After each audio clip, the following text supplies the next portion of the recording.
দেখুন জঙ্গলমহলের প্রত্যন্ত গ্রামের এই ক্ষুদে প্রতিভা কত সুন্দর ভোল দিয়ে হাই জাম্প মারল, যা অনেকটা বাজ পাখি স্টাইলে। ওয়াও, অসাধারণ!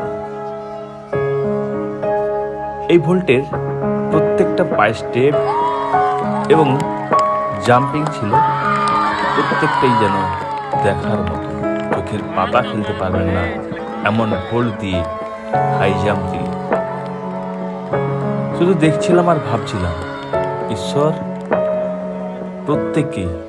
প্রত্যেকের মতো করে প্রতিভা দিয়ে পাঠায়, কিন্তু আমরা সেই প্রতিভাকে কখনো ভালো কাজে কখনো খারাপ কাজে ব্যবহার করে থাকি। ব্যর্থতা আসবে, কিন্তু সেই ব্যর্থতাকে পাথেয় করে আমাদেরকে সামনের দিকে এগিয়ে যেতে হবে। এই ঘটনা বা এই ভোল্ট তারই প্রমাণ। দেখুন আর ভাবুন কত সুন্দর এই ভোল্টটা দিল। ওয়াও, অসাধারণ!